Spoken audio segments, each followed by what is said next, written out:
అందరికీ నమస్కారం. ఈ వికారాబాద్ జిల్లాలో గత 4 రోజుల నుంచి వర్షాలు ఎడతెరిపి లేకుండా పడుతున్నాయి. చాలా చోట్ల కూడా ఒక 4, 5 మండలాల్లో మనకు యాలాల్, కరణ్‌కోట్, బొమరాజ్‌పేట్ ఈ ఏరియాలో కాగ్నా రివర్ కావచ్చు, ఇంకా దాని నుంచి వచ్చే చిన్న వాగులు కావచ్చు, చాలా చోట్ల కాజ్‌వేస్ మీద, కల్వర్ట్స్ పైన కూడా ఓవర్‌ఫ్లో అవుతుంది. అండ్ చాలా చోట్ల పోలీసు వారు విలేజ్ సెక్రటరీస్‌తో అండ్ మిగతా వాళ్ళతో కూడా కోఆర్డినేట్ చేసుకుంటూ ఎప్పుడైతే ఓవర్‌ఫ్లో అవుతున్నాయో ఆ సమయంలో 2 సైడ్‌లు కూడా బ్యారికేడ్స్ పెట్టుకొని ప్రజలు రాకపోకలు ఆపేస్తున్నాము. అండ్ ప్రజలకు కూడా నేను విజ్ఞప్తి చేసేది ప్రతి ఒక్క చోట ఎక్కడైతే ఇంకా నెక్స్ట్ మనకు 2, 3 రోజులు హెవీ ఫోర్‌కాస్ట్ ఉంది రెయిన్‌ఫాల్.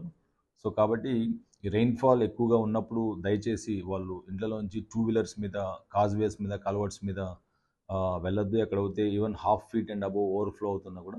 ఎందుకంటే స్కిడ్ అయినప్పుడు వాళ్ళు పడిపోతే చాలా వేగంగా ఈ వాగులనేది వస్తుంటాయి. అదొకటి చూసుకోండి. అండ్ ఇంకా అవసరమైతే తప్పక ఎక్కువగా ట్రావెల్ కూడా టూ వీలర్స్ మీద అన్నది. ఎందుకంటే స్కిడ్ అయిపోయి కూడా సెల్ఫ్ స్కిడ్ అయిపోయి పడిపోయి కూడా గాయాలు జరగవచ్చు. లేకపోతే ప్రాణహాని కూడా ఉండొచ్చు. కాబట్టి ప్రజలందరూ ఎక్కడ ఓవర్‌ఫ్లో ఉన్నా కూడా మీరు ఇమ్మీడియేట్‌గా 100 డైల్ కాల్ చేసినట్టయితే మా పోలీస్ వారు అక్కడికి ఇమ్మీడియేట్‌గా వచ్చి 2 సైడ్‌లు కూడా కాజ్‌వేకు బ్లాక్ చేసి రాకపోకలు అక్కడ స్టాప్ చేయడం జరుగుతది. సో, ప్రజలు కూడా దీంతో సమాచారం ఇచ్చి జాగ్రత్తలు తీసుకోవాలని చెప్పేసి నెక్స్ట్ 2, 3 రోజులు వికారాబాద్ జిల్లా ప్రజలందరినీ కూడా మేము విజ్ఞప్తి చేస్తున్నాం.